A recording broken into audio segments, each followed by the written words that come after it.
Pues nada, gente, hoy muy contento de poder grabar el primer podcast con Ángel Cifo.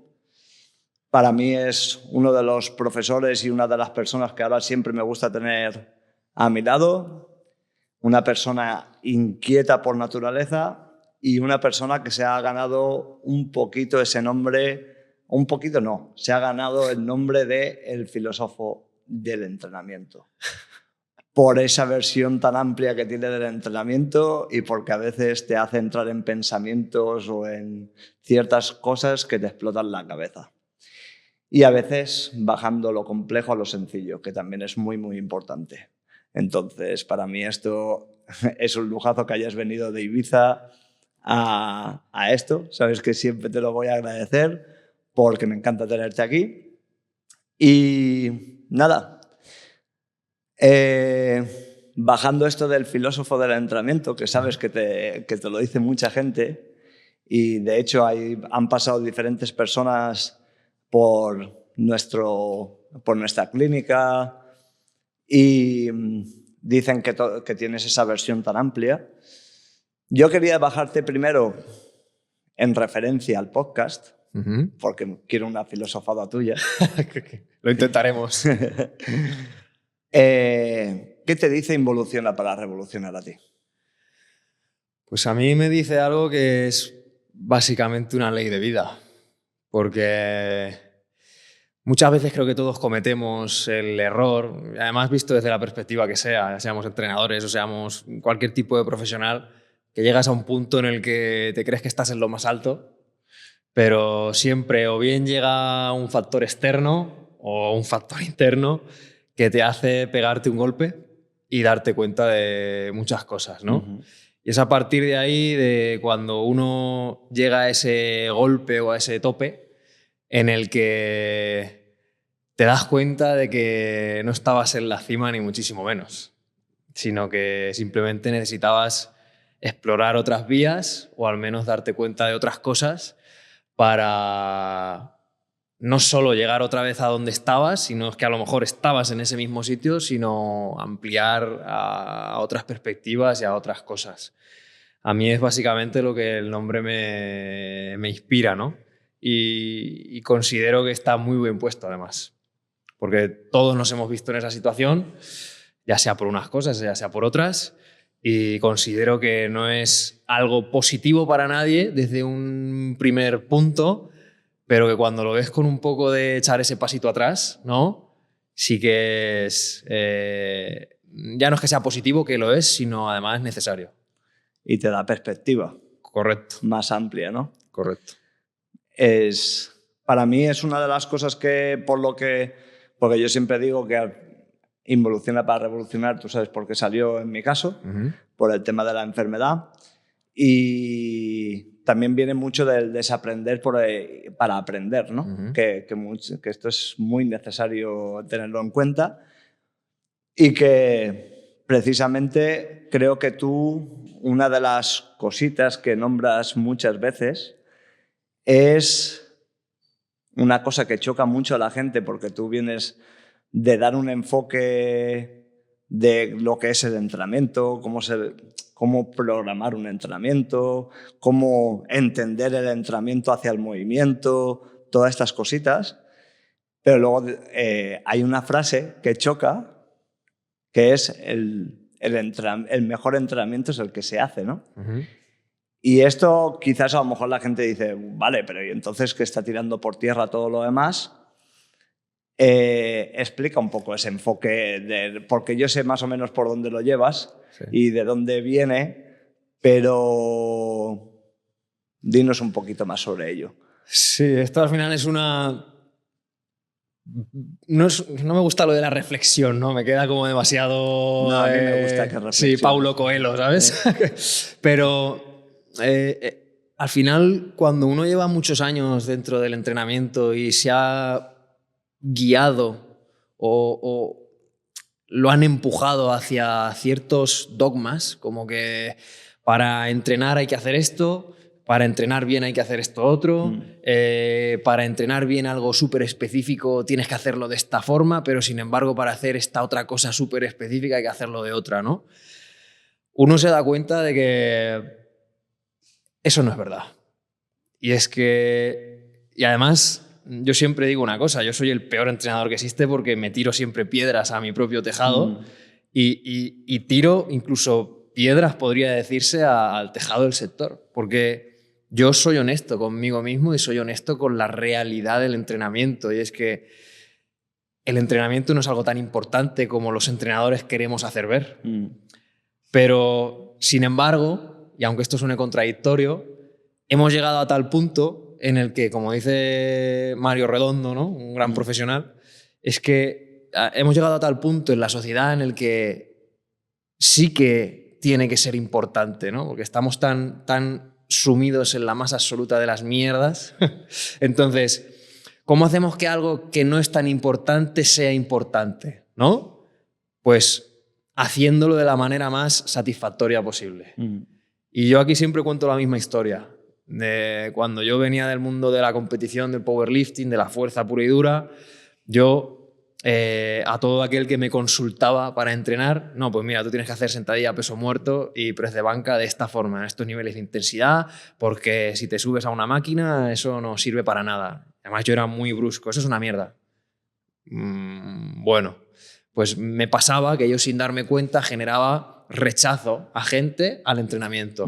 ¿Por qué? Porque si no era de la forma que yo quería o que yo sentía que era la mejor en ese momento, por mis propios sesgos y por lo que yo había vivido en mí mismo, no servía para nada. Y claro, ahí es cuando yo veía que en mi propia casa, la típica guerra que hemos tenido todos los entrenadores con nuestros padres, ¿no? Que los vemos, que envejecen, que pierden fuerza, que pierden habilidad para desenvolverse en su día a día, tú les incitas a entrenar, pero les incitas a entrenar como lo mejor que se puede hacer. En mi caso, por aquel entonces, era sentadilla, peso muerto, y no iban a entrenar. Su hijo era profesional, ¿no? Del entrenamiento. Ellos veían que la gente hacía lo que su hijo decía, pero sin embargo su hijo, al decirle eso de esa manera, le generaba rechazo, ¿no? Y ya no es por el típico de, no, mira, yo soy la autoridad, soy tu padre, sino porque yo se lo decía de una forma extremadamente agresiva, ¿no?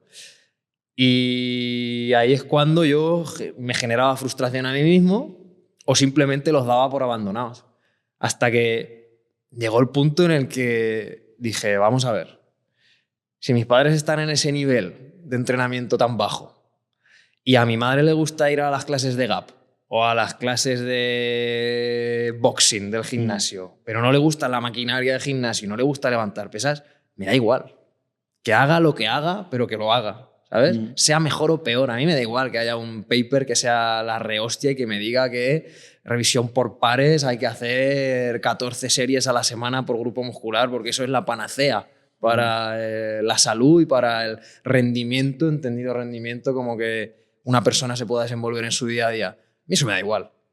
Al final sabemos que a una persona con niveles muy bajos, y todo el que es entrenador y ha leído cualquier manual o ha hablado con cualquier persona que sabe, ¿no? Sabe que una persona es entrenada con hacer cualquier cosa mejora una barbaridad. Estadísticamente la rompe, ¿no? Pues joder, es que mis padres eran esa persona desentrenada que van a mejorar una barbaridad haciendo lo que quisieran. Y además, aquello que les gustaba hacer. Por lo cual volvemos a ese sentido, a ese concepto, a ese principio del entrenamiento que es la adherencia. Que todos nombramos, pero que pocos realmente buscamos.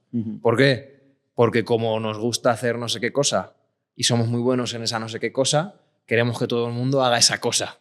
Pero eso es un error conceptual. Entonces, el mejor entrenamiento es el que se hace. Además es una frase que no es mía, sino que yo se la escuché a Edu Barretxeguren, que es un fiera también dentro de este mundo. Es una realidad como un templo. Otra cosa es que tú quieras hacer el mejor entrenamiento para rendir en no sé qué competición o en no sé qué prueba. Bueno, pues ahí sí que habrá cosas que sean muy buenas para esa cosa, pero para entrenar por entrenar y para hacerse fuerte dentro de una media, ve a entrenar. ¿Cómo? Como sea. ¿Qué es lo que sea, lo que te guste, tío? Muévete. Sin más. Sin más. Sí, luego también quizás a raíz de esto, ¿no? Por ejemplo, poniendo el caso de tu mami en el boxing, ¿no? Pues ella diga, mira, pero Ángel, ahora cuando hago esto que me encanta, me duele esto, he generado la adherencia, quiero seguir haciéndolo, ¿qué me recomiendas para que yo lo pueda hacer sin que me duela esto? Claro. Porque quedo con Manoli, con Pepito, Sí. para ir a hacerlo, luego nos vamos a tomar la merienda, pero esta molestia ya me está incurriendo de más. Y quizás aquí sí que ya sale, pues aunque sean 20 minutos, de hacer otra cosita que le pueda ayudar a X, ¿no? Correcto. Pero es esa adherencia, que eso lo podríamos llevar al plano educacional. 100%. A cualquier ámbito de la vida. No estamos hablando solo de entrenamiento, ¿no? Claro, es que el factor principal aquí es precisamente que está dejando de disfrutar algo que le gusta mucho, por lo cual tiene que invertir en hacer otra cosa que le gusta menos para poder seguir haciendo eso que le gusta. Pero lo primero de todo es la intencionalidad de hacer algo que te arroja una buena sensación. Que es ir a pegarle al saco o ir con el grupo de mamis a hacer el gap o ir a correr 10 kilómetros. Cuando el entrenador comprende esto, se da cuenta de que las cosas son mucho más sencillas de la que en realidad nos creemos. Pero claro, eliminamos ese factor que todos conocemos y que todos levantamos muchas veces el puño arriba, ¿no? Hay que generar adherencia al entrenamiento, pero para generar adherencia al entrenamiento tienes que romper tu barrera de lo que crees que es lo mejor para entender lo que es mejor para esa persona. Que al final no deja de ser un principio de individualización.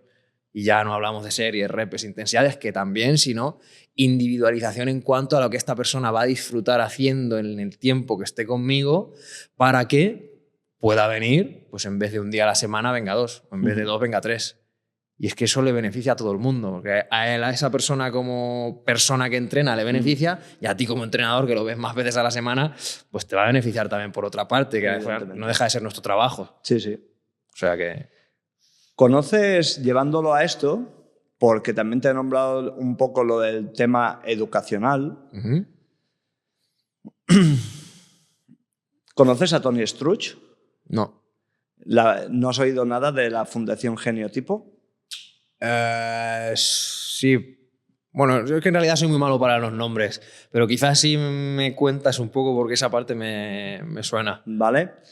Él es un chico que ha montado la Fundación Geniotipo a través de un geneagrama y comentaba de que realmente el 90 y pico % de cuando nacemos somos genios en algo.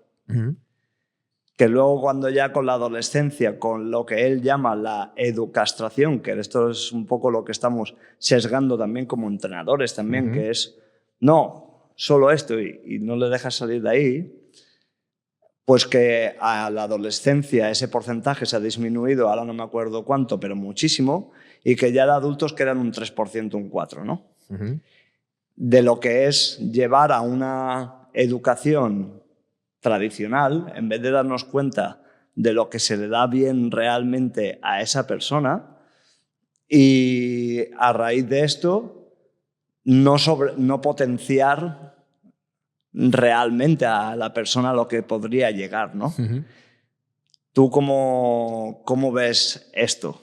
Como esto que te he explicado un poquito por encima, que me parece a mí súper interesante, me llamó mucho la atención y hablé con él y ahora tengo que intercambiar un poco 4 correos para ver si viene al podcast, porque me gusta que explique esto, pero sí que viene un poco por lo que estamos hablando, ¿no? Sí. El sesgar siempre hace que a lo mejor pues, una persona que llega a algo de manera random descubra que ese random es lo que le gusta, o al menos es lo que percibe que le gusta. Sí. Y llevándolo al plano educacional, que tú siempre has sido rebelde como buen filósofo. Sí. ¿Vale? Tú no tienes una formación reglada como lo has intentado hacer, pero tú no te has encontrado cómodo y realmente has encontrado tu manera de ser conocido en este sector más que a lo mejor gente que ha pasado por la carrera y se ha conformado después, ¿no? Sí, aquí voy a hacer referencia a varias cosas y además es algo que en la actualidad siempre he aprendido o he leído o me he informado sobre aprendizaje. Pero además en la actualidad estoy bastante inmerso en esa parte, ¿no? Y hay uno de los primeros libros que leí al respecto de esto, se llamaba No puedes aprender aquello que no te emociona o algo por el estilo, ¿no?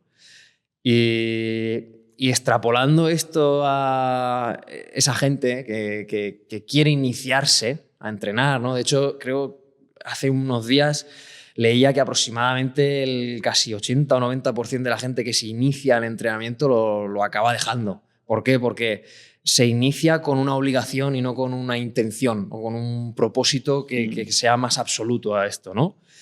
Y al final esto es como hay un concepto de un autor que se llama Harbun Rosa que habla de resonancia, ¿sí? Y es resonar con aquel porqué de haberte iniciado a hacer eso. No es perder 7 kilos. Vale, pierdo 7 kilos, los pierdo y luego ¿qué? Es lo que le pasa a todo el mundo, ¿no? No, me sobran 10 kilitos, tal, no sé qué, hago la dieta y desaparece. Pero ¿con qué propósito haces esto? ¿Qué hay detrás? ¿No?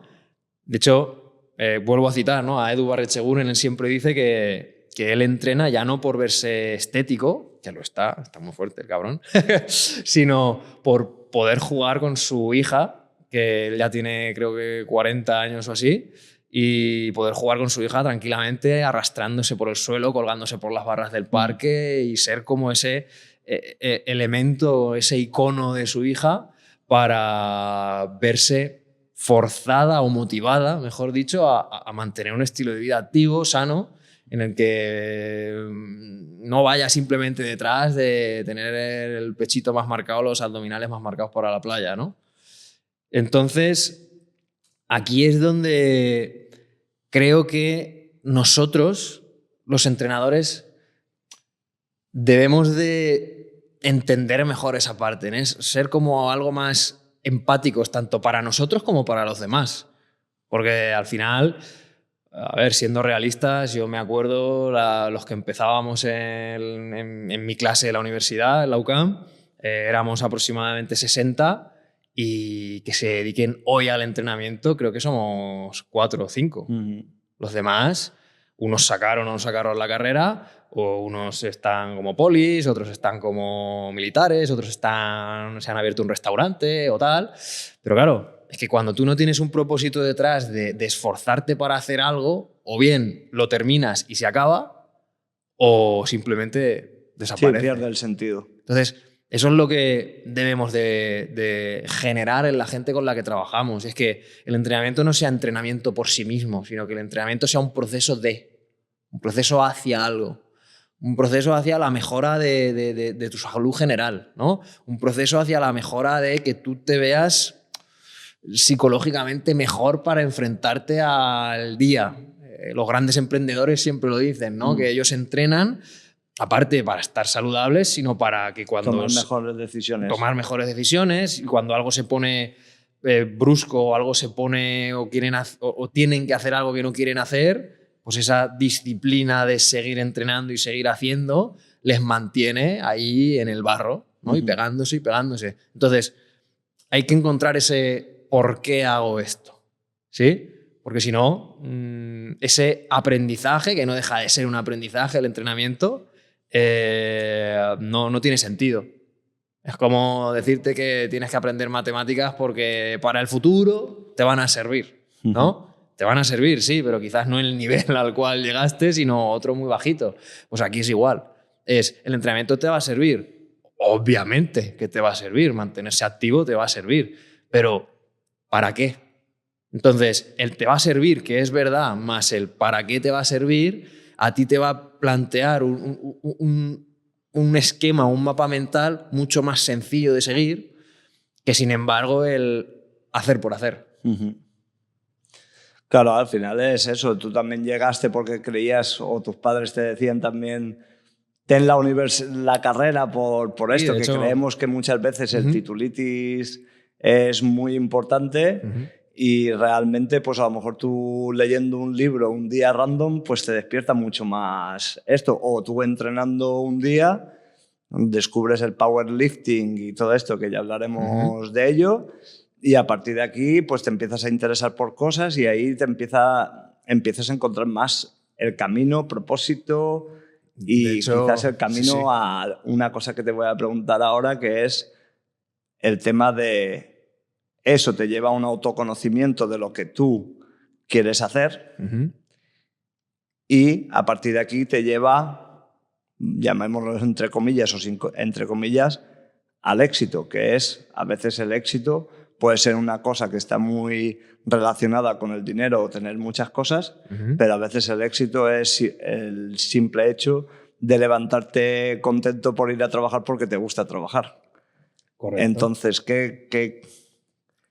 ¿estás en ese plan tú ahora o no? ¿Estás cerca de ese propósito?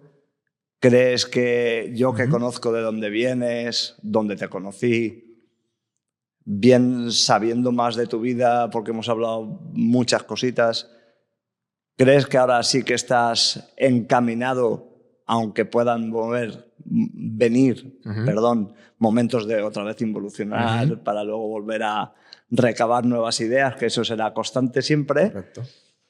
Pero estás más cerquita de tener tu proyecto personal, tuyo, tu marca. Y esa marca es muy importante muchas veces en la vida, ¿no? Sea donde sea. Sí. De hecho, te diría que ahora mismo estoy en un proceso de involución al 100%, porque aunque todo va muy bien y pues al final la medición de que todo vaya bien es pues, te llaman de un sitio, te llaman de otro, oye, quiero que hagas este curso aquí, oye, te invito a este congreso, oye, te invito a lo que sea. Pero además hace muy poquito me pasó una cosa, es una pena, ¿no? Una pena entre comillas. Y es que hablando con mi chica, estábamos en la habitación y le dije, Carmen, esto se ha dado súper bien, pero no estoy contento, ¿sabes? No tengo esa sensación de esa dopamínica, ¿no? De joder, qué bien esto, qué motivación, ¿no? Era en plan, se ha dado muy bien, pero falta algo. Pero falta algo.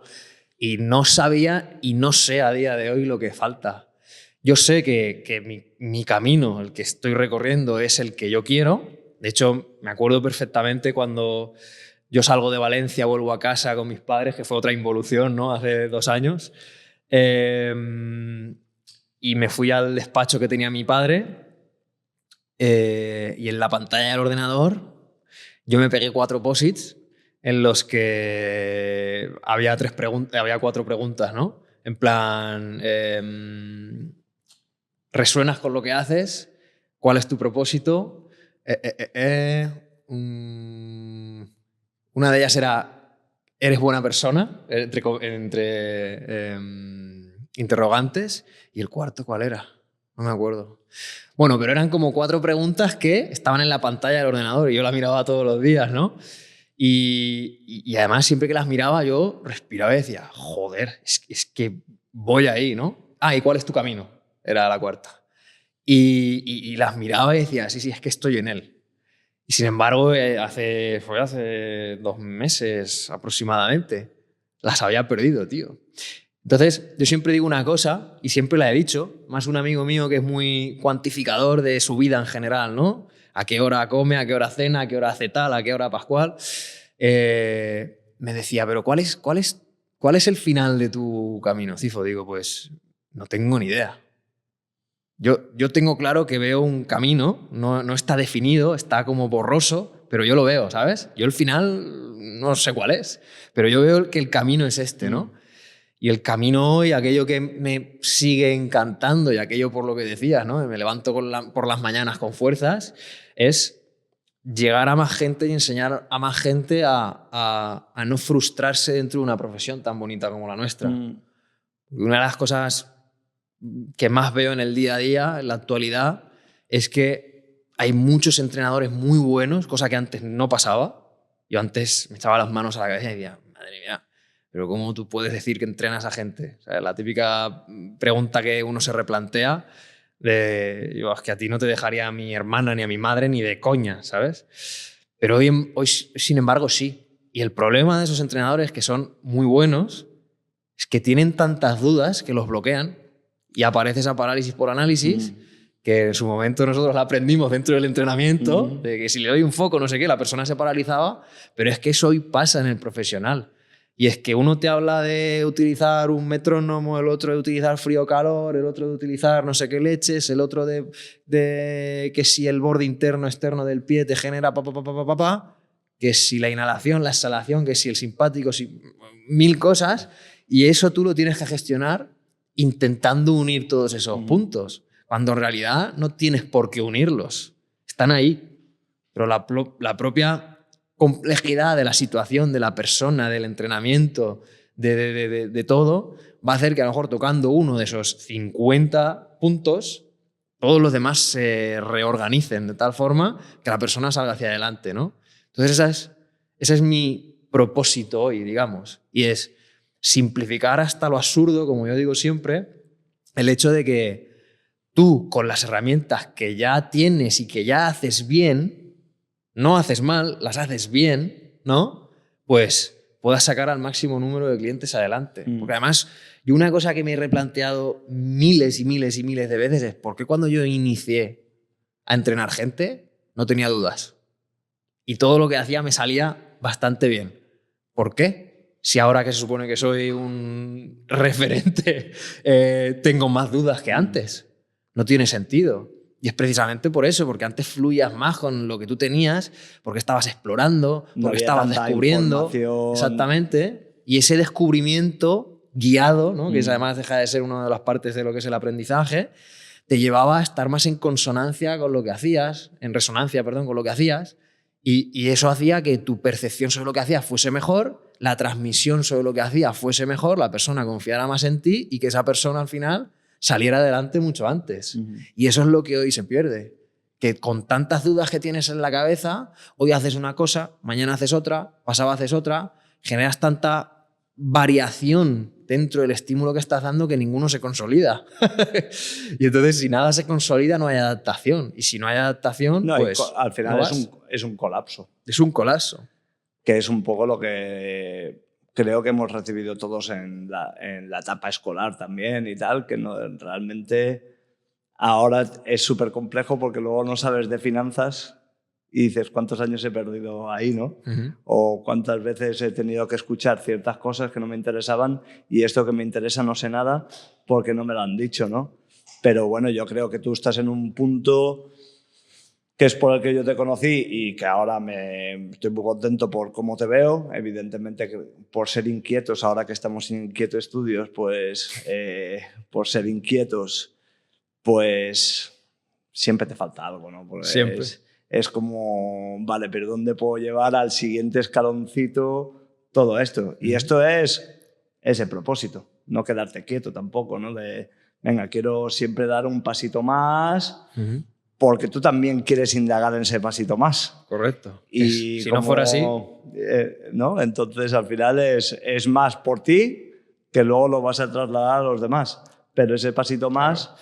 Siempre es egoísta. Esa parte siempre es egoísta. Lo haces por ti. Sí. Y luego, después de haber cumplido, ¿no?, con esa necesidad autoimpuesta, eres capaz de transmitirla porque ya tienes experiencia sobre... ¿Por qué tenía esta necesidad? ¿La he solucionado o no? He visto esta perspectiva y a partir de tener la perspectiva soy capaz de transmitirla a otros. Ya sea a mis entrenados o ya sea a mis alumnos o ya sea una charla entre colegas con una cerveza o con un agua con gas en mi caso. Y oye, quedas de puta madre. Sí, al final te pones el pin del colega que sabe muchas cosas. Bueno, pues es ese bueno, ego que hay que llenar. Precisamente que saldrá después, pero porque tú repetimos el podcast ahora que hemos cambiado el sitio, ¿no? Y estábamos esperando a publicarlo para que tú mantuvieras tu estatus, pero el otro día lo manteníamos tu estatus, el estatus que te he creado yo, que eras el primero, sí o sí. Entonces tenía que esperar a empezar este podcast cuando vinieras tú. Pero el otro día con Diego Cano, que vinimos, que fue el primero que vino a este, hablábamos de lo importante de cuando vas a una formación y esa charla de bar. Con algo que sí que es muy positivo ahora, creo, que sí que hay un sector profesional que cada uno es especialista en alguna cosita, neurocognitiva, más esto, ligamentos cruzados, lo que sea, y vamos a las formaciones, o vais a las formaciones de todos, ¿no? Y ahí luego, en esa comida, en ese tercer tiempo, esas conversaciones ya más distendidas, salen muchas cosas que te hacen reflexionar, ¿no?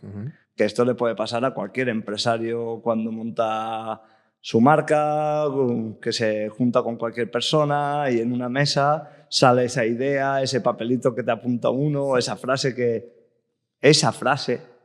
de 1000 cosas que has hablado, esa frase que dices, ¡pa! ¿No? Y tú habrás compartido muchas de estas, ¿no? De hecho, he compartido tantas que mi manera de dar las formaciones a día de hoy es la conversación de bar. La propia formación, yo siempre digo, mirad, yo traigo unas diapositivas, pero aquí pueden pasar muchas cosas. Y sobre todo eso lo hago porque cuando en mi etapa como más alumno me encontré a tanto profesor que había como una especie de barrera invisible de 6 metros de grosor entre las sillas y el atril, ¿sabes? Que yo no lo entendía. Y hoy intento, y además siempre lo digo a los alumnos, que la única diferencia entre ellos que están ahí sentados y yo que estoy aquí de pie es tiempo. Porque las ganas son las mismas. Si estás aquí hoy es porque tienes las mismas ganas que yo de seguir aprendiendo. Lo único que quizás en algunos casos es que yo llevo más tiempo que tú. Hay veces que no, hay gente que es muy mayor y tiene mucha experiencia, pero que sigue ahí, ¿no? Sigue en el barro y quiere seguir formándose y escuchar a voces nuevas que aparecen. Y sobre todo esa transmisión de confianza. Mirad, yo no te voy a hablar aquí con palabras raras. Hay veces que sí, porque por conceptos, ¿no? Pero yo voy a intentar no hablarte con palabras raras, yo voy a intentar hablarte como si fueses mi amigo. De hecho, yo siempre digo que de cada formación me llevo varios amigos. Tú eres uno de ellos.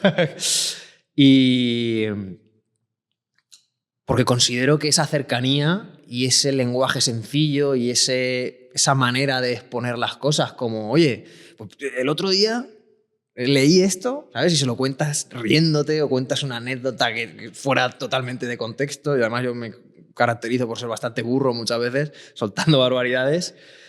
Pero eso va a hacer que ese alumno conecte mucho más con lo que le estás diciendo. Quizás no contigo, pero con lo que le estás diciendo, porque es tu intención como formador. Que esa persona se acuerde de aquello que tú le has querido transmitir. No, y que te vea que estás ahí, al lado. Claro. Te tiene a ti, correcto. Te puede tocar. Eso es. Sí. Y que se lo estás diciendo con ese tonito que se lo diría a un colega en el bar. Exacto. Que esto es el hazlo sencillo, ¿no? Tal de cual. Boyle, ¿no? Sí. Que es hazlo sencillo, estúpido, ¿no? Que claro. Al final, si lo haces sencillo, luego la gente querrá indagar más si ese mensaje sencillo lo ha calado, que eso es un poco lo que hablábamos de tus papis. A lo mejor cala más si yo he generado adherencia primero y luego me salen otras cuestiones después, ¿no? A raíz de ello, ¿no? Y sí, yo es que la verdad que ha sido una cosa que hemos descubierto y cada vez nos descubrimos más tú y yo también. Y para mí, pues siempre serás esa persona que si yo quiero traer algo nuevo al centro para la clínica con mis trabajadores, tú vas a ser esa persona que siempre voy a querer porque sé que lo van a entender. Y tú has venido a la clínica a hacer formación y precisamente ha pasado eso, ¿no? Sí, sí. Que ellos, que son inquietos también y son jovencitos, que es lo guay, que lo hemos hablado muchas veces, a raíz de preguntas nos hemos tenido que desviar mucho del guión ese establecido que tú tienes, ¿no? Que dices, yo tengo que tener una guía de luego, lo que quiero enseñar, pero luego viene la magia, que es la parte bonita. Es la parte bonita de aparece una pizarra random, una pregunta de uno, de otro, te vas por las ramas y te pegas 1 hora y media hablando de un tema que no tiene nada que ver con lo que tenías en las diapositivas, pero has solucionado 40 dudas en 1 hora. Sí. Bienvenida sea. Qué guay. Las diapositivas ya te las leerás. Sí, sí. Eso ya te lo paso por mail. Exacto. Y si tienes alguna pregunta pues sobre ellas, Exacto. pues ya me preguntarás, ¿no? Eso es. Si ahora tú tuvieras que nombrar, que sé que es muy complicado, ¿vale? Pero porque al final hay tantas cosas. Pero si yo te tuviera que decir ahora mismo, dime 5 bases que no pueden fallar en el entrenamiento. Es decir, primero, y te lo voy a multiplicar, primero para salud, que lo hemos dicho un poco, pero vamos a desarrollarlo un poquito con 5 puntos. Y luego para el rendimiento, esos 5 puntos de cómo debería un entrenador, o cuál es, porque deber qué, no es, nadie tiene que... Pero que para ti son claves en el desarrollo de tus atletas, por ejemplo. Vale. No me van a diferir mucho los puntos de una cosa a la otra, porque yo entiendo que rendimiento es lo que no puedes hacer hoy, lo puedas hacer mañana. Y eso es extrapolable tanto a una persona que quiere mejorar sus tiempos de carrera como a una persona que no puede subir al 2.º piso de su edificio. Pero el principal ya lo hemos nombrado, que es hacer cosas que le gusten, que se sienta parte de. De hecho, es una de mis grandes exploraciones desde que descubrí el entrenamiento más alejado de lo que es la periodización, planificación, es precisamente esa parte del entender el entrenamiento como un aprendizaje y no como un castigo. Vamos a entender esto, un poco matizarlo. Y luego te diría que entender los principios sobre la hipertrofia muscular. Yo siempre lo digo, probablemente los mejores entrenadores que conozco son aquellos que han tenido una parte muy friki sobre el desarrollo de la hipertrofia, porque cualquier persona que nos escuche, pero al igual se puede imaginar hipertrofia a Ronnie Coleman o a Arnold Schwarzenegger, ¿no? Pero hipertrofia es todo aquello que ocurre cuando tú te sometes a una carga. A una carga de entrenamiento prolongada en el tiempo, ¿no? Con frecuencia. Y esos son los principios que nosotros vamos a desatar en un cuerpo de cualquier persona cuando se inicie en algo. Y a partir de ahí, que me sobran todos.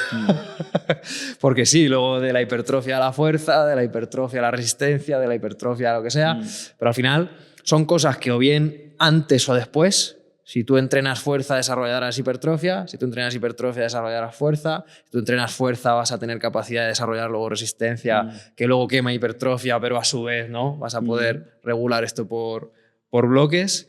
Pero es que 5 se me quedan como demasiados. Yo es que soy de simplificar. Entonces es generar esa adherencia y luego entender principios de la hipertrofia y luego principios de ya la capacidad que tú quieras desarrollar después. Y ya está. Y luego, en cuanto a población general, actividad física o salud en sí misma, es basarte un poco más ya no solo en principios del entrenamiento, sino del factor social, psicológico que hay detrás. Y en rendimiento, quizás esto también es importante, pero ya basarte en para todo aquello que el entrenamiento se hizo, que es la parte matemática del entrenamiento, planificación, periodización, etc. Porque ahí sí que te va a marcar una diferencia. Entonces, esos son mis matices para cada uno.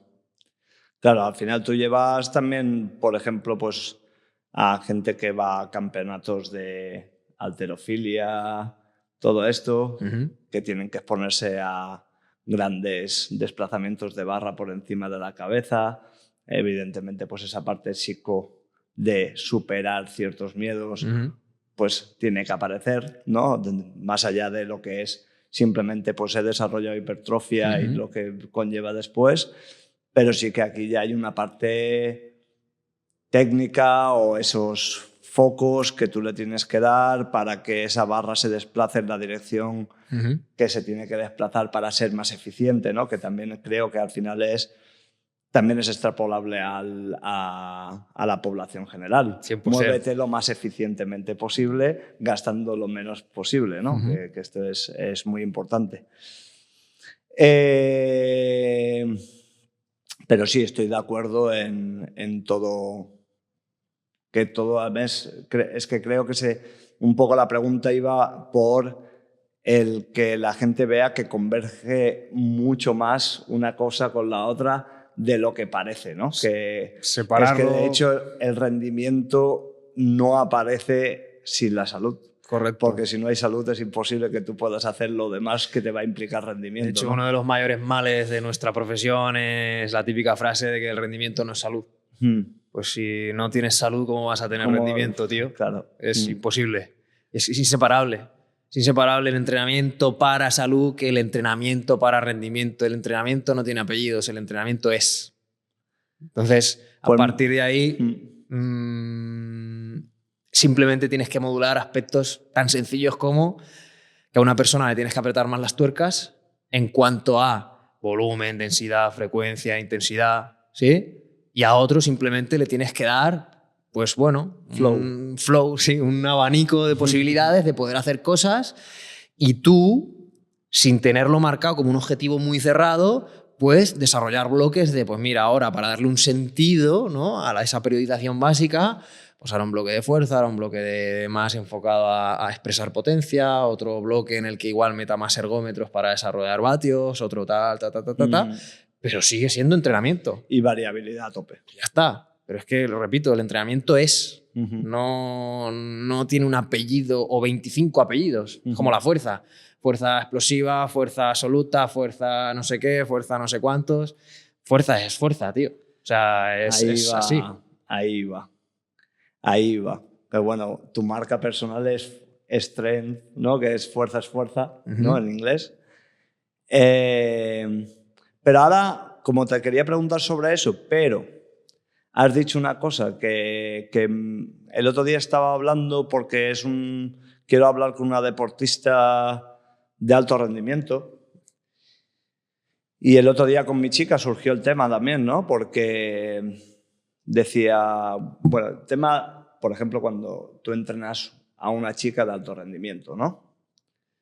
Que sabemos que tiene las fases hormonales menstruales muy marcadas, que todo esto pues ahora se ha incidido mucho.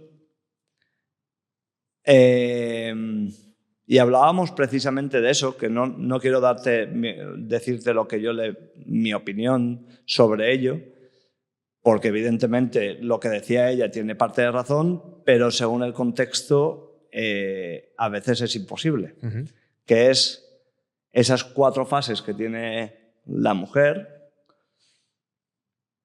¿cómo la trabajas tú respecto a que podemos regular ciertas cosas, pero si siempre regulamos y luego aparece la competición, ahí ya no podrás regular? No puedes. Entonces, ahí en el plano de salud sí que puedes regular, porque no te estás jugando una competición importante, pero quizás en rendimiento aquí sí que pueden salir ciertas cositas que son diferentes a la persona que solo va a hacer actividad física. Y creo que eso es importante que lo entiendan, porque tú llevas a gente muy potente en ese sentido, como Chris, ¿no? Que por ejemplo está compitiendo al más alto nivel con la selección española y todo esto. Y claro, sé que la gente está muy viva con esto, de que yo tengo esto, pues dime. De hecho, te diría que he entrenado a más chicas de nivel que a chicos. Dentro de mi medallero, entre comillas, yo siempre digo que la gente que yo entreno está fuerte a pesar de entrenar conmigo. Ya os digo, yo tiro muchas piedras sobre mi trabajo. No es por falsa humildad, sino porque realmente lo creo. Y es que quien es un gran campeón nace gran campeón en el vientre de su madre. Lo que pasa es que uno es capaz de guiar quizás un poquito mejor, pero bueno. Bueno, reconduzco a tu pregunta. ¿Cómo regulo yo esto? A ver, yo he tenido varias épocas al respecto de esto. Tuve una época en la que, hace ya años, te hablo de 10, 11 años, en la que yo intentaba regular los ciclos menstruales de mis chicas de entrenamiento de fuerza, cosa que para mí era un caos y para ellas otro, porque en el momento en el que ellas tenían que ir ligeras, a lo mejor se sentían súper fuertes, entonces yo les tenía que parar los pies, entonces era como un caos sobre la propia planificación, hasta el punto que me di cuenta de que todas reaccionaban muy parecido y no era en cuanto a su ciclo menstrual, sino a los picos, ¿no? Dentro de la planificación, adaptación, etcétera. Entonces, ya no solo desde la parte de la experiencia, sino desde la parte bibliográfica, a día de hoy, además, cada vez más se sabe que no son factores a tener extremadamente en cuenta. Porque efectivamente, hombres y mujeres a nivel fisiológico somos diferentes, pero cuando sometemos a hombres y mujeres a un entrenamiento, a un estímulo, nos adaptamos igual ante él. Por lo cual, esos factores individualizados de ciclos ovulatorios o menstruales pasan a un segundo plano. Ya no desde la parte de que hay que seguir un calendario de competición, que también, sino que si tú adaptas a tu cuerpo a ciertos estímulos, tu cuerpo se va a adaptar a ellos. Por lo cual, esas perturbaciones, digamos, internas van a dejar de serlo tanto. De hecho, es algo que se ve y es algo que se sabe, ¿no? Entonces, no es tan importante como se le quiere hacer ver. El problema de todo esto es, como siempre, que el factor marketingiano hace mucho.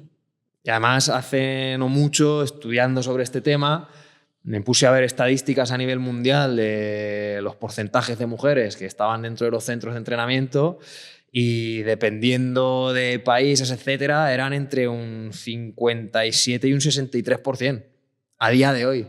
Las mujeres versus hombres que iban a los centros de entrenamiento. Eso es brutal, ¿eh? Ahora, imagínate que ahora tú, desde la visión inteligente del marketing y la venta, dices que ese perfil, 57-63% aproximadamente, tiene que además entrenar de una forma diferente. Tienes un producto que se vende solo. Claro, no estás siendo honesto ni real con la realidad, que sea redundante. Simplemente estás aprovechando algo sobre un perfil de la masa que entrena, que es más de la mitad, que además siente ciertas carencias de lo que es el mundo del entrenamiento, que siempre ha sido como más masculino, más testosterónico. Entonces es difícil que ese producto no se venda. Entonces tienes un perfil que compra mucho ese producto, un perfil que no es tonto y vende ese producto. Es un combo maravilloso para que se le dé una importancia que realmente no tiene. Porque es que ya no lo digo yo, sino es que la mayoría de mis compañeros, la mayoría de gente que conozco, la mayoría de mis atletas femeninas saben que no es así. Obviamente tienen días malos y días buenos, pero yo también, y tú también. Y en función de eso, lo único que tengo que hacer es regular la intensidad del día. Pero no es porque yo esté en tal fase o esté en tal, sino porque tengo un día regular o tengo un día que voy como un titán y me como la barra. Joder, eso al final se llama planificación. Eso al final se llama regulación del propio día. Entonces, no es estar encadenado a tu ciclo menstrual, sino simplemente entender que ese ciclo te provoca ciertas cosas que a nivel físico se traducen en que tienes días mejores o días peores. Días que a lo mejor tienes un mayor sesgo por la parte fisiológica, es decir, eres una chica que empieza a entrenar y eres una persona desentrenada que está como más inclinada hacia tu parte evolutiva, ¿no? En la que a lo mejor sí que tienes que tener en cuenta que no le metas fases de intensidad cuando en teoría está más laxa o tal. Ahí quizás... Claro, eso es un poco... Claro, ahí quizás sí, pero cuando ya llevas 4 o 5 años entrenando, olvídate. Ya ciñete al factor del volumen, densidad del propio entrenamiento o tu feedback diario. Hoy he dormido mal, me ha sentado mal esto, ayer me acosté tarde, me noto muy cansada, me noto... ¿Sabes? Y a partir de ahí regula. Esa es la parte que sí que tiene sentido. Sí, sí. Y eso son principios del entrenamiento de fuerza. Sí, Y ya está. Es que es eso. Claro. Claro, es que al final se tendería a fragilizar, ¿no? Realmente, porque luego a la competición no llegarías en el estado de óptimo si tú estás en la fase X que siempre has regulado, que es lo que yo no quería soltar y no sabía muy bien cómo hacer la pregunta sin soltarlo. Me ha gustado mucho la referencia esa de los datos, es muy potente. También sería un lío, porque no todas viven los ciclos de la misma manera. Correcto. No, porque hay gente que dice, pero yo en la semana previa estoy a tope, yo en la semana previa estoy fatal, ¿no? Entonces tampoco ellas mismas coinciden en eso, ¿no? Pero es que fíjate lo que dices, es que eso es extrapolable a que hay personas que con 14 series a la semana hipertrofian que flipas y hay otros que necesitan 23. Es que la masa, las muestras no responden todas igual. Estadísticamente sí, pues tienes un percentil tal que reacciona a esto y es por eso por lo que se dice que la ciencia habla de que 14, 16 series semanales por grupo muscular para generar hipertrofia. Ya. Pero es que hay cosas que se salen y es que entre ellas pasa y entre nosotros pasa. Entonces, por eso la individualización es del día. Por eso, los principios de la ciencia y los conceptos más a nivel ciencia son buenos como guía, pero no es el dictado que te hacía tu profe letra, ¿no? Claro. Sino que, bueno, yo sé que esto es así, pero sé que se me va a romper. Entonces, a partir de ahí es saber que ante esa ruptura de lo que me dice el paper o lo que me dice el entrenador o el profesor o el no sé quién, yo voy a tener diferentes maneras de regularlo. Claro. ¿Cómo? ¿Cuál es la más sencilla? Bajo volumen o bajo intensidad en el día. Bajo reps, bajo o meto un día de regenerativo o meto un día de cardio de baja intensidad para que mañana sí que le pueda apretar las tuercas. Lo que sea. Pero es que eso son, al final lo que decía antes, son principios del entrenamiento de fuerza. Sin duda. Quizás aquí, porque esto me surgió un poco también por el tema de ahora, por ejemplo, una mujer ciclista, ¿no? Que hace el Tour de Francia, que el Tour de Francia en chicos son 3 semanas, en chicas son 2 semanas. Incluso le pedí a ver si ellas se regulaban un poco, ¿no? Entre ellas, cuando coinciden como equipo, a veces se regula la menstruación, ¿no? Las fases y todo eso.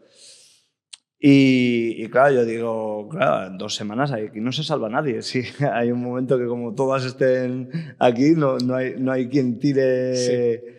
Pero sí que salió el tema de, que esto creo que sí que es una cosa que me podrás tú comentar un poquito más y que la gente pueda entender un poquito más, que es el tema de quizá cuando se ha pasado a la menorrea, ¿no?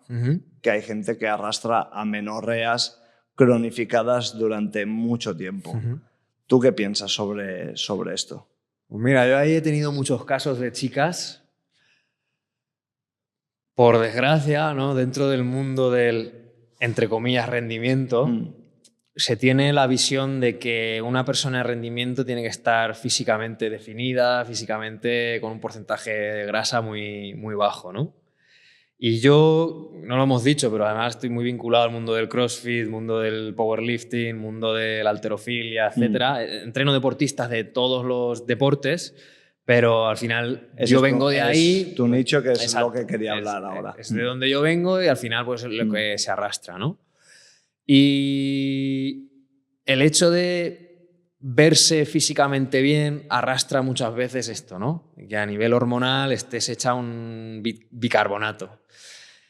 Yo dentro de la parte del entrenamiento, y te diría que es la menos importante dentro de este problema, ¿no? De la menorrea, lo único que hago o lo que intento hacer siempre es derivarla a alguien a nivel nutricional y tal que les regule esto. Pero aquí hay una triada y es que si yo les salto los plomos en cada entrenamiento, si ellas tienen niveles de ingesta calórica muy bajos o niveles de grasas muy bajos dentro de la ingesta calórica y además pues su parte psicológica no acompaña, tú por mucho que reduzcas volúmenes o intensidades, es muy difícil que esto lo vayas a poder solucionar. Entonces aquí tiene que haber una triada profesional.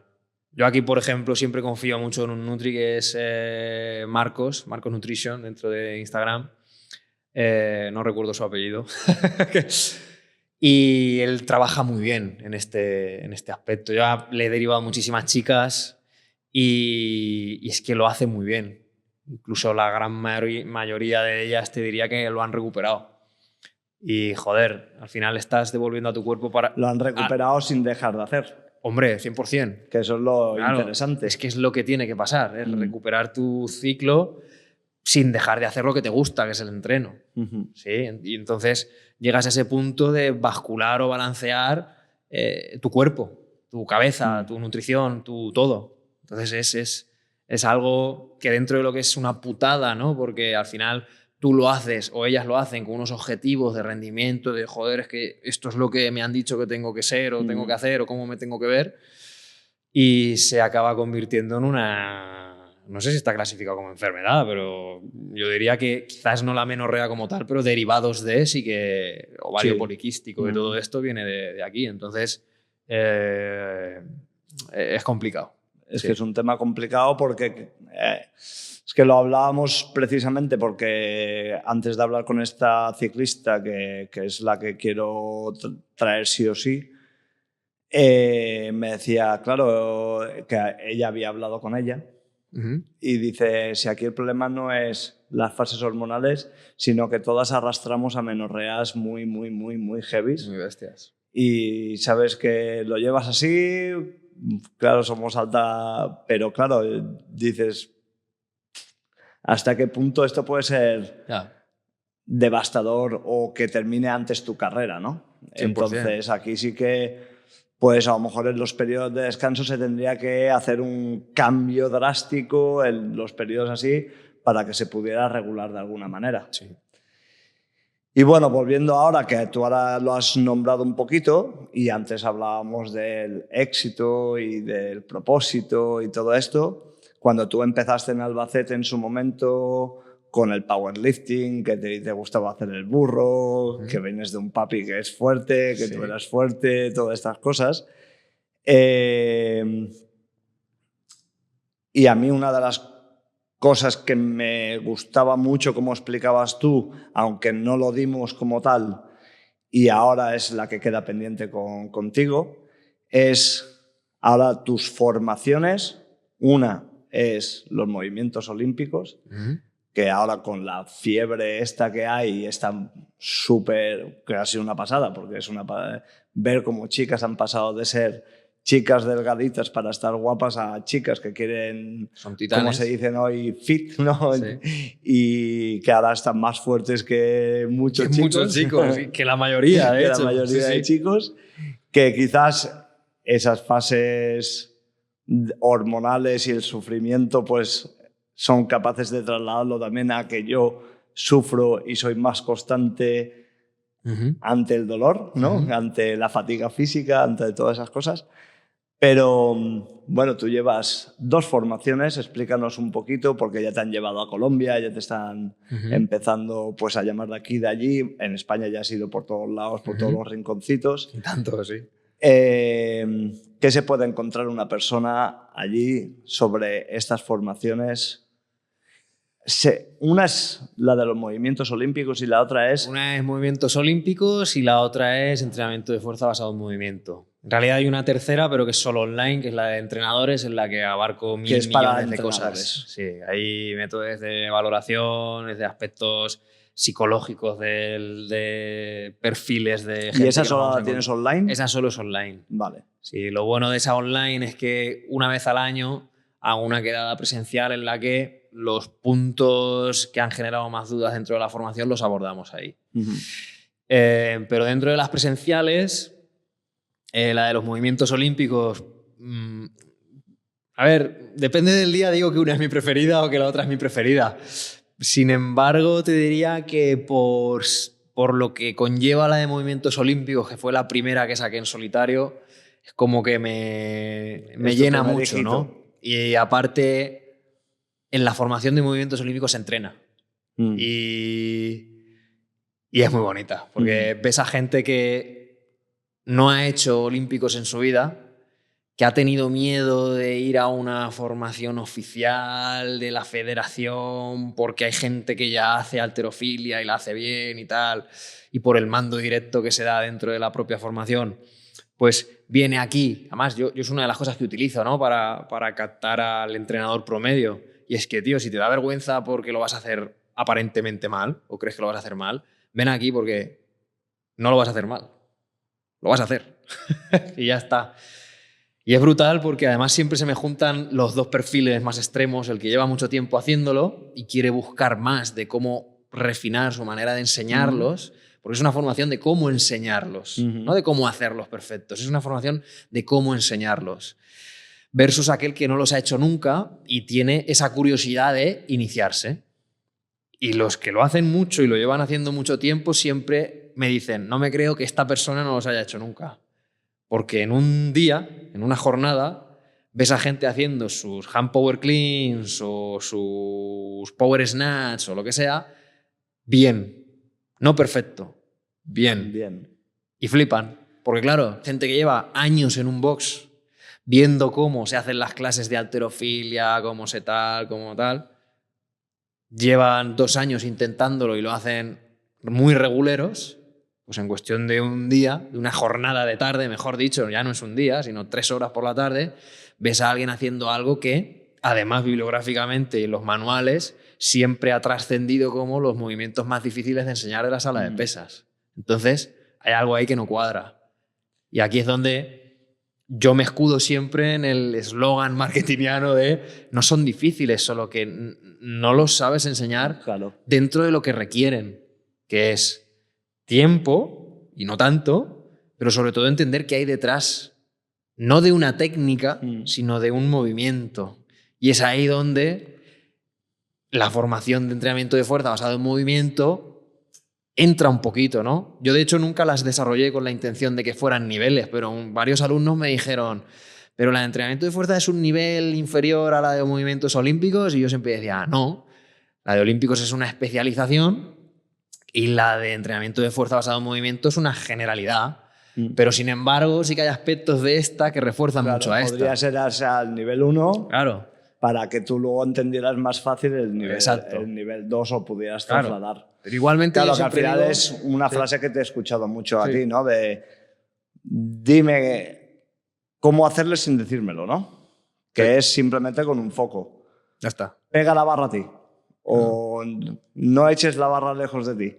Cualquier cosita, ataca al suelo. Claro. Son focos muy internos, muy fáciles de comprender, que hacen que tú entiendas dónde está el punto en el que tú vas a mover esa barra de más. Claro, yo hablo siempre del factor más rudimentario posible. Hoy, viniendo en el avión, leyendo un libro que se llama El juego interior del tenis, decía, mira, el único condicionante para que seas un buen jugador de tenis es que golpes la pelota y la metas en el campo contrario, por encima de una red. Sí. Pues yo siempre he dicho en los movimientos olímpicos que lo único que tienes que hacer dentro de los movimientos olímpicos es que la barra vaya del punto A, suelo, al punto B, hombros o por encima de la cabeza. A partir de ahí ya desarrollaremos una manera de, llamado técnica o llamado mecánica o llamado como sea, de hacerlo de manera eficiente. Pero primero hazlo, del punto A al punto B. Y a partir de ahí ya refinaremos. Pero es que eso es una manera de concebir cualquier entrenamiento hacia la carrera, hacia el tenis, hacia los olímpicos, hacia la natación, hacia lo que sea. Siempre es tener claro el punto inicial y el punto final. Es por eso por lo que cuando en el curso de entrenadores hablo de valoración, siempre lo digo, la valoración es el primer punto de saber qué tienes para poder llegar al punto B, que es, con lo que tienes, hacer lo que tienes o debes hacer dentro de tu deporte o de tu día a día o de lo que sea. Pero siempre es hablar del factor más rudimentario posible, esos palos y piedras. Siempre digo que si tú eres capaz de hacer una palanca con un palo y una piedra y que cumpla la función, que es levantar un peso que no podrías hacer de otra manera, si esa palanca funciona con esa piedra que te has encontrado en la calle y ese palo va a funcionar con el acero valirio y la alineación, la aleación metálica más top posible, con fibra de carbono o de lo que sea, ¿no? Vale, pero si funciona con el palo y la piedra, va a funcionar con esto otro. Hazlo con el palo y la piedra, que es lo que menos te va a costar. Sí. ¿No? Luego ya invierte lo que quieras en todo lo demás. Lo que haría un niño que encontraría una piedra y encontraría su manera. Correcto. Y poco a poco con el tiempo pues lo iría manejando, pero que realmente es volver un poco a nuestros orígenes de exploración y de... Y es que eso, rescatando lo que hablábamos antes de principio del aprendizaje, son principios del aprendizaje. Son principios del aprendizaje, total. Vale, y ahora, hablando de los movimientos olímpicos, te voy a hacer 2 preguntas solo, ya. Una es movimientos olímpicos. Se ha dicho que los movimientos olímpicos son el tótem del trabajo de fuerza, ¿no? Por lo que implica a nivel de aceleración, de esto, lo otro,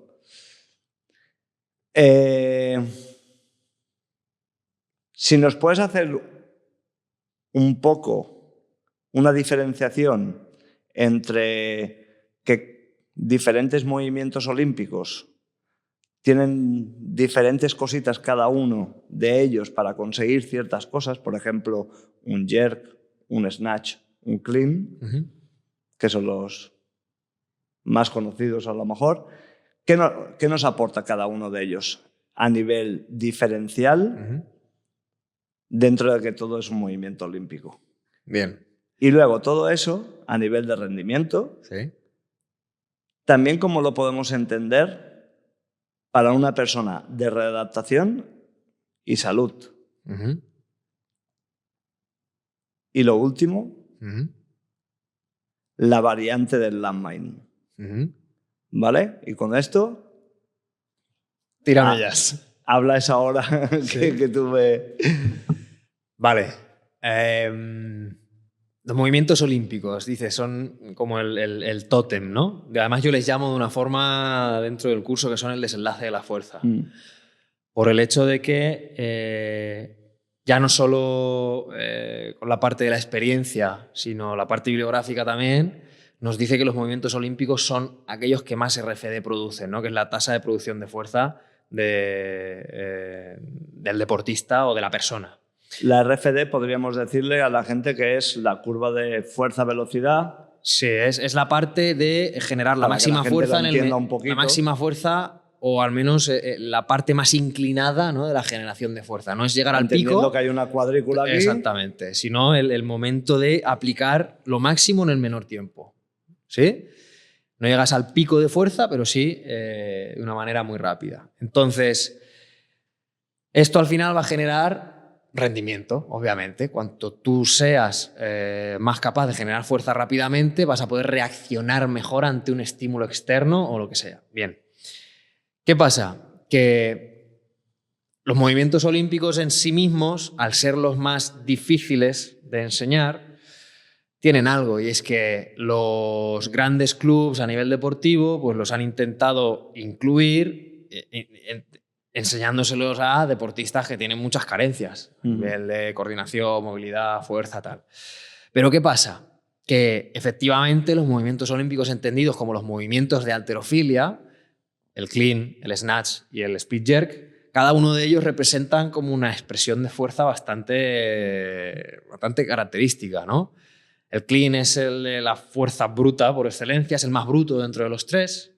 El speed jerk es el que más potencia va a generar, ¿no? Los rangos son muy pequeños, la velocidad va a ser bastante alta y la carga también. Y el snatch, al tener niveles de carga más bajos y rangos más profundos, ¿no? Pues tiene ahí como una especie de combinación entre coordinación, movilidad, ¿no? E incluso velocidad. Bien, ¿qué pasa? Que entender esto desde los propios movimientos en sí mismo te genera un problema.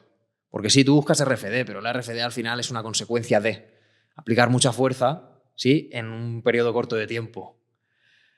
Pues si tú sabes que, por ejemplo, el clean es una mecánica de peso muerto y una mecánica de front squat, ¿sí?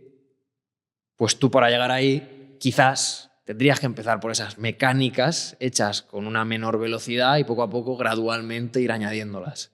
Porque eso va a ser lo que te lleve a desarrollar el movimiento más bruto, ¿sí? El jerk no deja de ser un ciclo estiramiento-acortamiento muy rápido con una mecánica de overhead. Pues igual, desarrollar pliometrías antes y preses por encima de la cabeza te va a llevar a que poco a poco quizás no haces un speed jerk perfecto o ni siquiera lo tienes que hacer, ¿sí? Pero la suma de las partes va a hacer que tú puedas generar esa RFD en esas mecánicas de movimiento.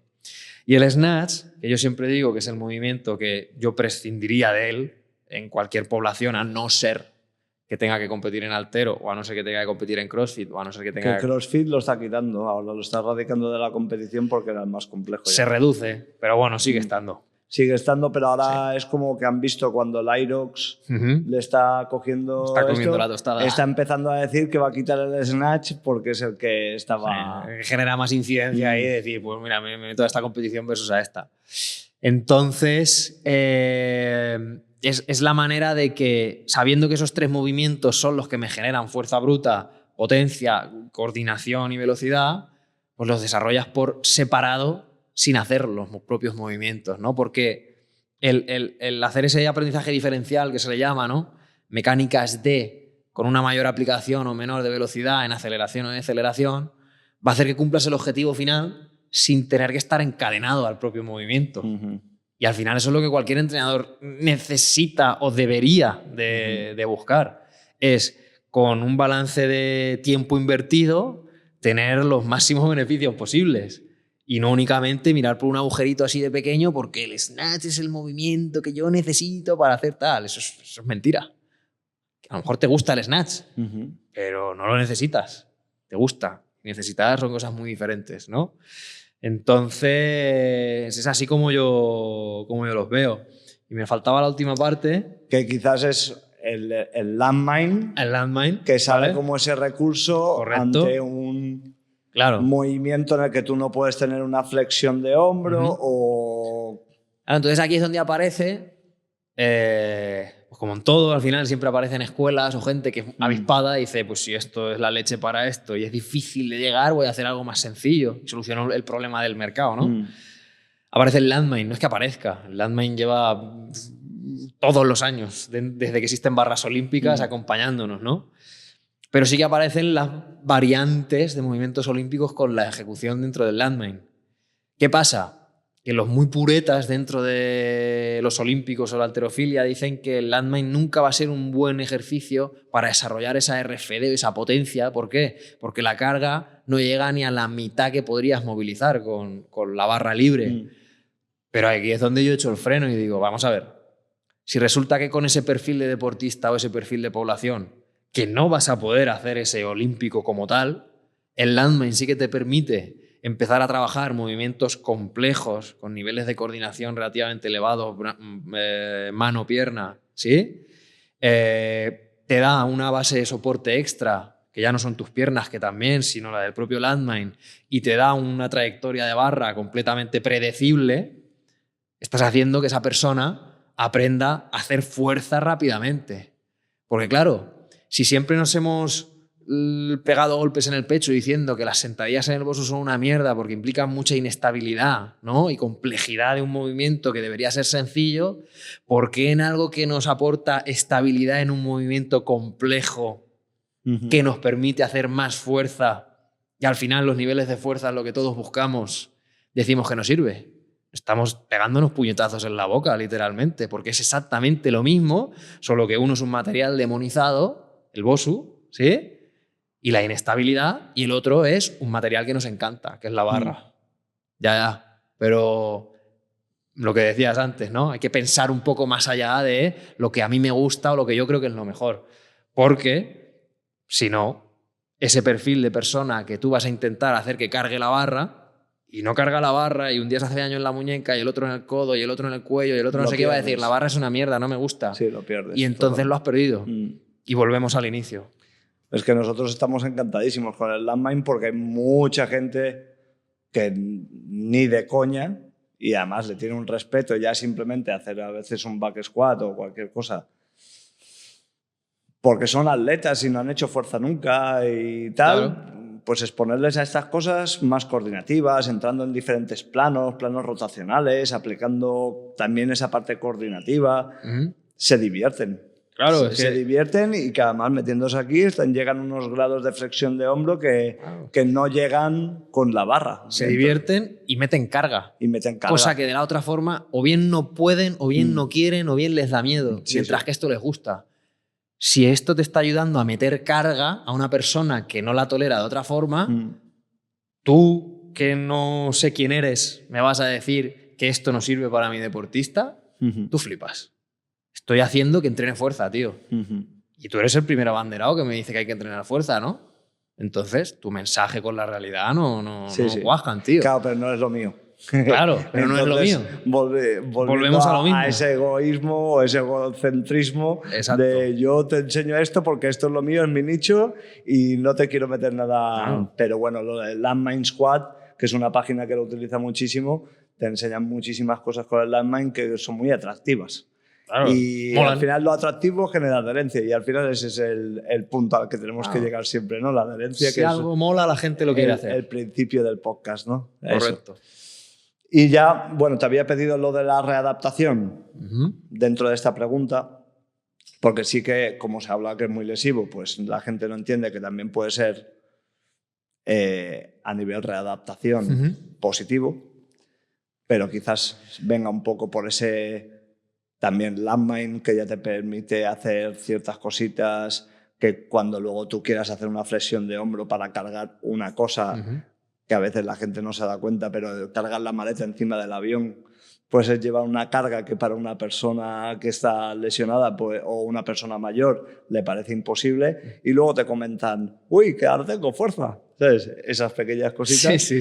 Y que la podríamos incluir así. No sé si tú quieres añadirle alguna cosita. Sí, de hecho es que cuando...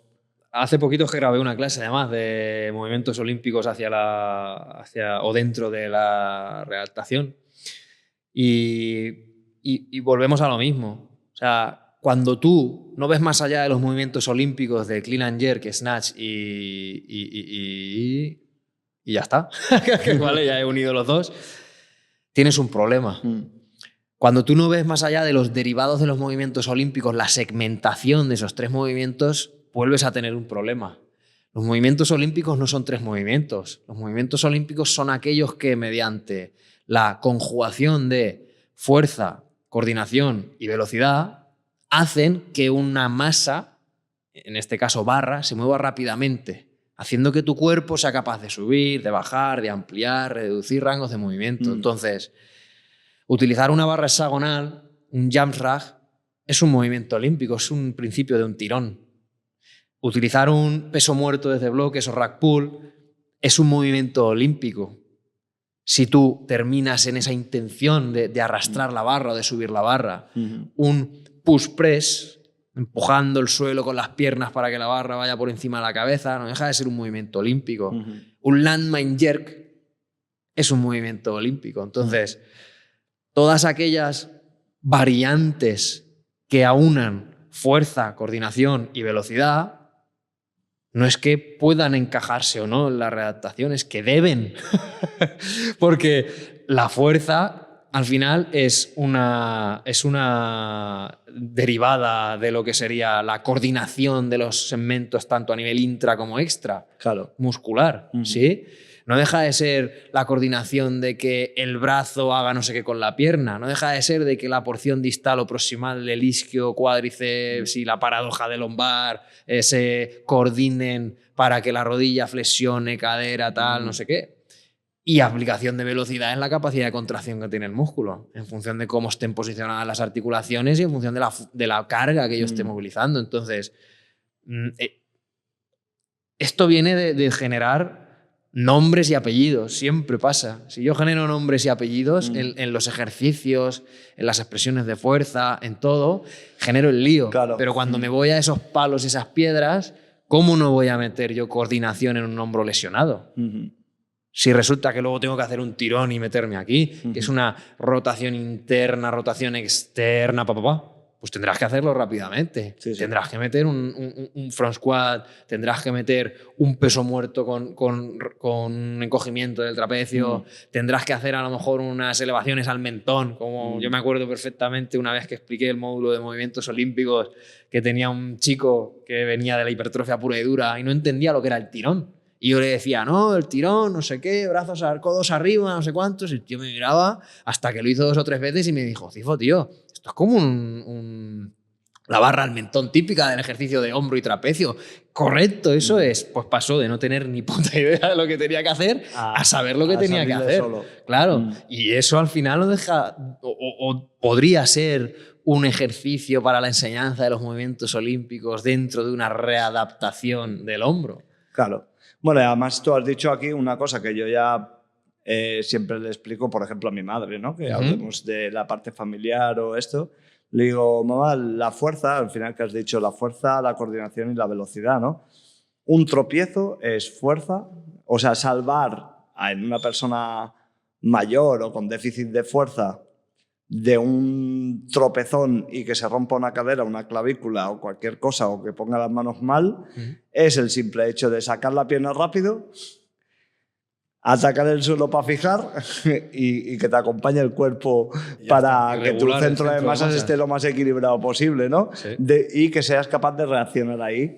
Y esto ya te lo da el movimiento olímpico y la fuerza y todas las inventaciones que podamos hacer, ¿no? Correcto. Y esto es muy sencillo porque cuando se lo dices, le digo, ¿tú cuándo te vas a caer? ¿Qué es? ¿A alta velocidad o baja velocidad? Pues entonces, ¿y cuánto peso pesas? 60 kilos. Y ahora añadiré la inercia de la caída. Más la inercia, más esto, lo otro. ¿Tienes que hacer fuerza o no tienes que hacer fuerza? Sí. Entonces esto es llevarlo a lo sencillo, a explicaciones tan sencillas como que lo llevas a tierra y la gente dice, hostia, pues esto no me había planteado así, ¿no? Cuando iban con la mancuerna de 1 kilo, ¿no? Y movimientos, no hagas esto porque te vas a hacer daño. Sí. Vale, te vas a hacer daño si no haces esto. Sí. Es cambiar completamente la perspectiva. Totalmente. Vale, y ya por último, que tú sabes que es un tema que me gusta mucho y que nosotros nos dedicamos muchísimo y que creo que ha sido siempre bajo mito y quiero que terminemos con ello, que es el entrenamiento de fuerza en niños, diferentes cositas que pueden surgir a raíz de ese trabajo de fuerza, por qué el mito está mal establecido, pero sobre todo, pues qué pasa en un niño a nivel hormonal, óseo, crecimiento y luego, evidentemente, pues ya la parte de rendimiento no hace falta que la nombremos porque serán los mismos beneficios que todo lo demás, pero sí que a nivel intelectual, hormonal, todo esto, ¿qué nos aporta el entrenamiento de fuerza para no ahondar más en lo otro? Vale. Pues a ver, partimos de la base que el mito de que los niños no tienen que entrenar fuerza está más que solventado, ¿no? Mentira. Pero bueno, ya al final lo tenemos que decir así como normalizándolo para que cale todavía más, ¿no? Pero, a ver, decías una cosa a nivel intelectual, que yo creo que eso a los padres quizás es lo que más le va a impactar, ¿no? Porque que crezca más o menos, bueno, pues me ha salido pequeñito, pero dime. Como inciso, ¿Sí? Te preguntaba lo intelectual, ¿Sí? Porque muchos padres les castigan si sacan malas notas a que no vayan al trabajo de fuerza y que tienen que ir más a repaso. Y se dejan a lo mejor ese paso que vas a decir tú, que creo que es muy, muy importante a nivel de desarrollo. Entonces, si rescatamos varios conceptos que hemos visto dentro de lo que es la charla, ¿no? Que hablábamos de la parte exploratoria, del propio entrenamiento en sí mismo, con adultos o con niños, nosotros tenemos que tener en cuenta que un niño, al final, la plasticidad de su cerebro es extrema, ¿sí? Y la de su cuerpo. Entonces, si tú a un niño eres capaz de hacerle explorar diferentes tipos de contracción, diferentes movimientos, diferentes rangos, diferentes intensidades, diferentes tiempos de aplicación de fuerza, no solo vas a hacer que su cuerpo se desarrolle, porque sabemos que la contracción muscular al final desencadena una cascada de acontecimientos a nivel hormonal, que son la rehostia a nivel de ese desarrollo, ¿sí? Sino que a nivel cerebral vas a hacer que esas neuronas estén al 200%. Y al final el desarrollo intelectual no es solo aprender a hacer matemáticas o aprender a cualquier cosa que aprendas en el colegio, sino el desarrollo intelectual es el desarrollo de solucionar problemas. y pues, los problemas pueden ser intelectuales y físicos. Entonces, un niño más capaz de resolver problemas con sus piernas, con sus brazos, con su raquis, con su lo que sea, va a ser mucho más capaz luego de que esas neuronas, que son las mismas, ¿sí?, tengan esa velocidad de transporte, ¿no?, del impulso nervioso, que al final es lo que transporta esa inteligencia. Es mentira esto, pero para que la gente lo entienda, ¿no? Entonces, va a ser un niño mucho más capaz. Y si a eso le sumamos que deportes clásicos, por así decirlo, ¿no?, como son los colectivos y tal, mucho más demandantes a nivel de miembro inferior, a no ser que ya te metas con implementos, raquetas, balones, baloncesto, balonmano, todavía van a hacer más que esos niños sean mucho más inteligentes, porque la acción de las manos... Hay una teoría por ahí evolutiva que a mí me gusta, que no es solo la de que el hombre descubriera el fuego y cocinara los alimentos y que estos fuesen más eficientes a la hora de absorber nutrientes, sino que la liberación de las manos y tener un segmento motriz fino como son los dedos hace que ese intercambio, ¿no?, o esa velocidad en cuanto al transporte de impulso neural, etcétera, sea mucho más rico y sea mucho más fino. Por lo cual, entrenamiento con balón en pies, con balón en manos, con implementos largos o cortos, o con lanzamientos o con lo que sea, van a hacer todavía más que esa plasticidad cerebral de tu niño, de tu sobrino, de tu lo que sea mayor. Entonces, ese castigo, a mí me castigaban también sin ir a entrenar o lo que sea, ese castigo al final no es un castigo sobre él, que también, sino sobre ti mismo, porque tú quieres que tu niño apruebe y le estás quitando como ese dopaje intelectual que es el propio entrenamiento, es la propia actividad física, el movimiento. Entonces, son cosas que van contra natura al final. Totalmente, es que esto es una de las cosas que además, ya no solo por esta parte de conexión neural, sino simplemente la catarsis y el gastar energía para luego concentrarte en algo más sedentario es imprescindible. Bueno, pero es que esa es otra película aparte. Yo te hablo desde la visión del movimiento, luego ya la otra... Desde esa perspectiva nos damos cuenta que luego hay, ¿no?, es un TDA, un TDAH o lo que sea.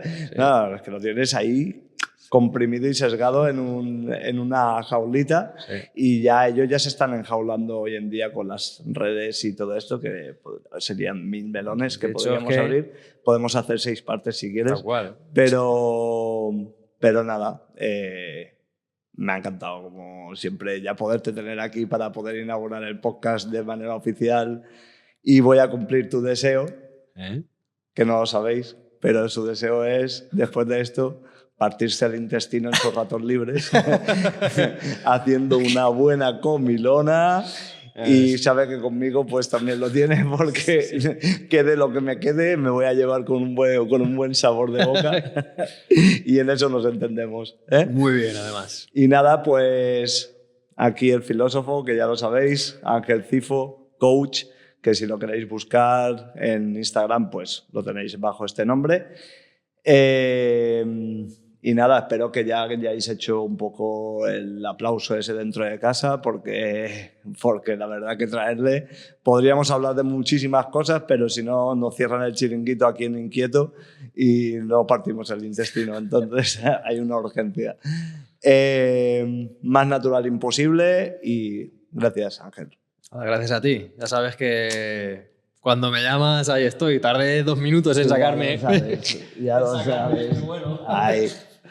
Pues nada, gente, nos vemos en la próxima, pero primero disfrutad de él. Chao.